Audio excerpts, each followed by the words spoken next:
আর যারা ইসলাম বিরোধী, কোরআন বিরোধী, বিশ্বনবী বিরোধী, তাদেরকেও প্রশ্ন করা হবে তোর রব কে? মার রব্বুক?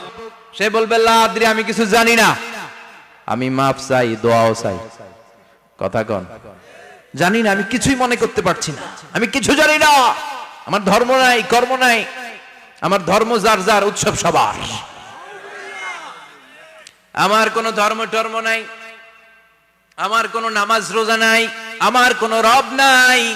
দ্বিতীয় প্রশ্ন, ওমা দীনুক, তোর ধর্মের নাম কি? সে বলবে ধর্ম কি আমি জানি না, আমি ধর্মরে গালি দিতাম, আমি দুনিয়া ইসলাম রে বাস দিতাম, আমি আলেম ওলামাদের বিরোধিতা করতাম, আর শাহবাগের মঞ্চে উঠে ভাষণ দিতাম। আছে না নাই? সব গুমর ফাঁস হয়ে যাবে, ইয়াউমুত তাকাবুন। এরপর বিশ্বনবীর চেহারা দেখিয়ে বলা হবে এই লোকটারা চিনো নাকি? সে বলবে চিনি না, তবে আমার বন্ধুরা তার বিরুদ্ধে ব্লগে লিখতো, আমিও ব্যাড ব্যাড কমেন্টস করে দিতাম, এই লোকটার বিরুদ্ধে আমি কার্টুন বানাতাম, এই বিশ্বনবীর বিরুদ্ধে আমি কথা বলতাম, চিল্লায় বলেন ঠিক কিনা?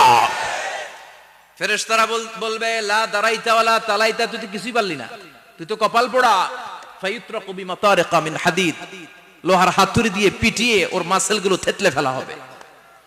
ওয়া ইউকালু লিল আরদি ইলতাইমি, কবরের দুই পাশের মাটিরে বলা হবে চাপ দে, এমন চাপ দিবে ফাতাখতালিফা আদলাউহু, ডান পাশের পাজরের হাড্ডি বাম দিকে ঢুকে যাবে, বাম পাশের পাজরের হাড্ডি ডান পাশে ঢুকে যাবে, কিয়ামত পর্যন্ত এই মারামারি চলবে।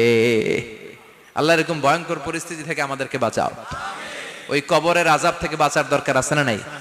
বিশ্বনবী বললেন যে ব্যক্তি রাত্রিবেলায় সূরাতুল মুলক তেলাওয়াত করবে তার কবরের আযাব হবে না।